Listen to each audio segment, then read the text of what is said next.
Assalamualaikum warahmatullahi wabarakatuh. Kembali lagi bersama saya Ardo Febriansa.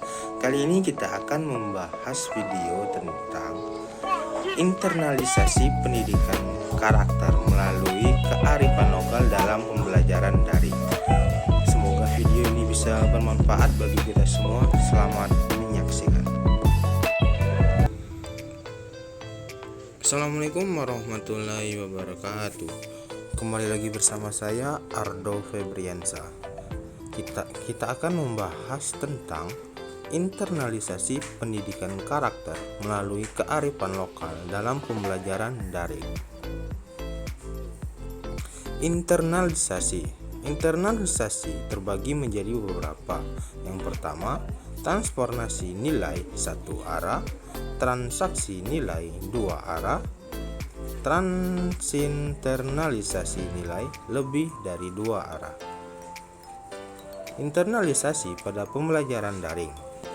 Proses internalisasi pendidikan karakter. Ada diagram di sini menunjukkan bahwa transaksionisasi nilai sebesar 22%, transformasi nilai sebesar 22%,2%, transaksi nilai sebesar 55,6%.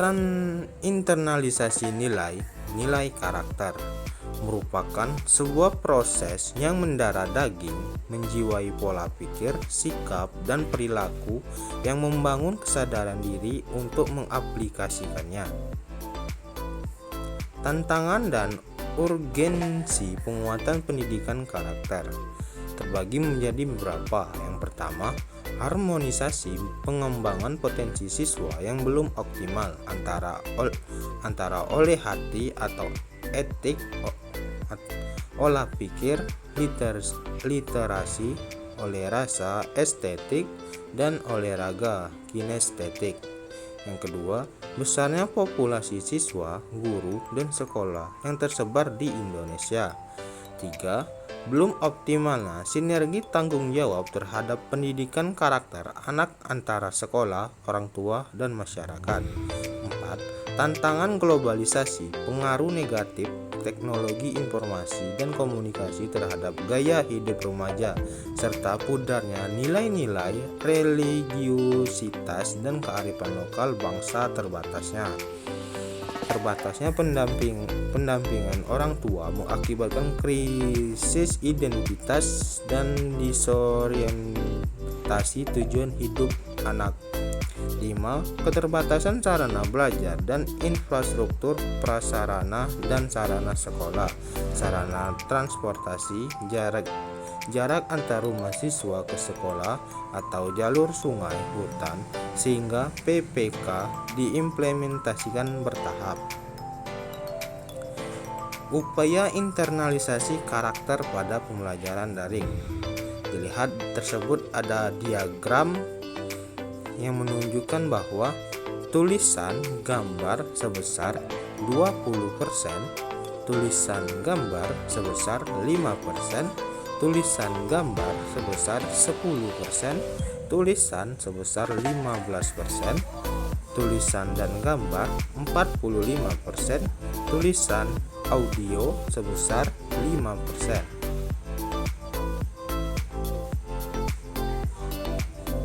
Fungsi pendidikan karakter dibagi menjadi beberapa. Yang pertama, fungsi pembentukan dan pengembangan potensi, fungsi perbaikan dan penguatan, fungsi penyaring. Nilai utama pendidikan karakter. Ada beberapa nilai utama dalam pendidikan karakter. Yang pertama, religius, nasionalis, mandiri, gotong royong, dan integritas. Pendidikan karakter pada masa BDR. Terlihat dari diagram tersebut, mandiri sebesar 11,1%, integritas sebesar 3,7%, religius mandiri 3,7%, religius mandiri sebesar 7,4%, religius nasional sebesar 3,7%, religius nasional sebesar 3,7%, religius mandiri sebesar 7,4%, religius nasional sebesar 3,7%, dan nilai yang terbesar yaitu karakter sebesar 55,6%. Prinsip-prinsip pengembangan dan implementasi PPK pada pembelajaran daring. Nilai-nilai moral universal, holistik, terintegrasi, partisipatif, kearifan lokal, adil dan inklusif terukur. Tata kelola PPK integratif dan kolaboratif itu saling berkaitan, yaitu integratif sebesar 65,5% dan kolaboratif sebesar 34,5%. Upaya yang dilakukan oleh guru pada masa ini yaitu mengajak berdoa sebesar 72,4%,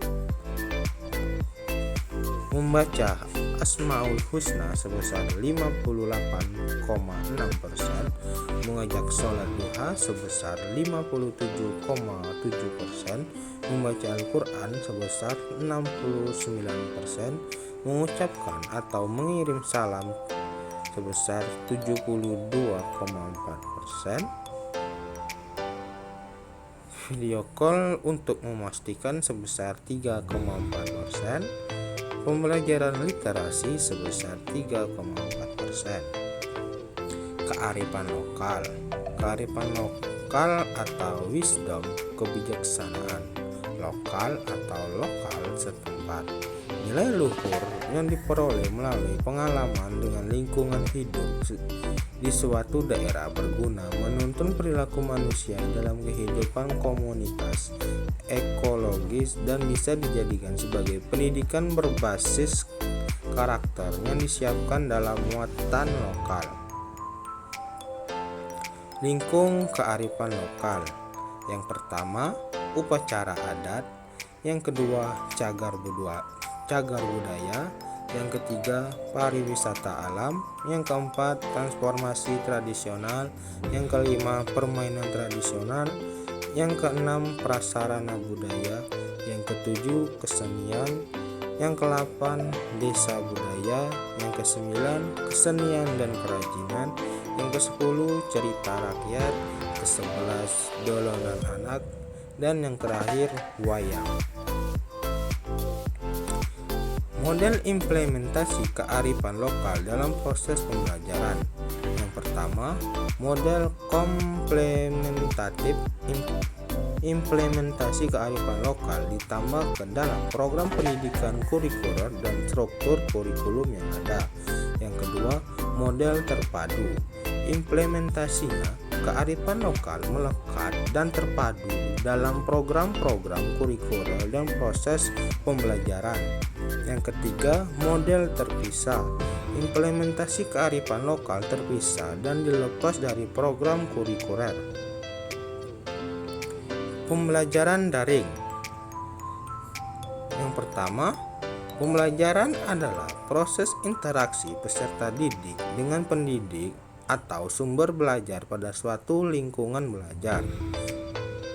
Belajar dari rumah yang selanjut disingkat BDR adalah pembelajaran jarak jauh yang diselenggarakan selama masa pandemi COVID-19. Pembelajaran jarak jauh yang selanjutnya disingkat PPJ adalah pembelajaran yang diberikan kepada peserta didik atau siswa yang tidak berkumpul bersama di suatu tempat secara rutin untuk menerima pelajaran secara langsung dari guru atau instruktur. Selanjutnya, dalam jaringan yang selanjutnya disebut daring sebagai kata pengganti online adalah pembelajaran yang dilakukan secara online dengan menggunakan aplikasi pembelajaran atau jejaring sosial. Prinsip BDR ada 7. Yang pertama, materi pembelajaran bersifat inklusif sesuai dengan usia dan jenjang pendidikan, konteks budaya, karakter, dan jenis kekhususan peserta didik. Yang kedua, aktivitas dan penguasaan selama BDR dapat bervariasi antara daerah. Suatu pendidikan dan peserta didik sesuai minat dan kondisi masing-masing, termasuk mempertimbangkan kesenjangan akses terhadap fasilitas BDR. Yang ketiga, mengedepankan pola interaksi dan komunikasi yang positif antara guru dan orang tua wali. Pelaksanaan belajar dari rumah oleh guru. Materi pembelajaran yang difokuskan pada yang pertama, literasi dan numerasi. Yang kedua, pencegahan dan penanganan pandemi. Yang ketiga, perilaku hidup bersih dan sehat. Yang keempat, masyarakat sehat. Yang kelima, kegiatan rekreasional dan aktivitas fisik. Yang keenam, spiritual keagamaan. Yang ketujuh, penguatan karakter dan budaya. Upaya peningkatan kualitas proses belajar dari rumah. Guru diharapkan kearifan dan inovasi dalam mengeksplor kegiatan belajar yang menyenangkan, terutama karena keterbatasan teknologi dan koneksi internet. Upaya meningkatkan kualitas PPJ secara berkelanjutan. Yang pertama, lembaga pendidikan harus mulai meningkatkan sarana dan prasarana pendukung dan pembelajaran daring seperti infrastruktur, learning management system, dan repositor yang memadai. Selanjutnya, peningkatan kapasitas pendidik yang mendukung pelaksanaan PPJ, misalnya peningkatan kompetisi dalam menyiapkan media dan konektivitas serta pengelolaan pembelajaran secara daring. Yang ketiga, perluasan dukungan platform teknologi serta berkesinambungan untuk mendukung PPJ. Manfaat internalisasi kearifan lokal dalam proses pembelajaran berkelanjutan. Terlihat ada diagram yang menunjukkan penguatan identitas madrasah sebesar 35,7%, penguatan karakter sebesar 57,1%, peningkatan kualitas hasil belajar sebesar 50%, peningkatan kualitas sebesar 35,7%. Itu saja yang dapat saya sampaikan. Lebih dan kurang saya mohon maaf. Assalamualaikum warahmatullahi wabarakatuh. Itu saja yang dapat saya sampaikan. Semoga video itu bisa mengedukasi kita dalam pembelajaran daring ini. Semoga bermanfaat. Wassalamualaikum warahmatullahi wabarakatuh.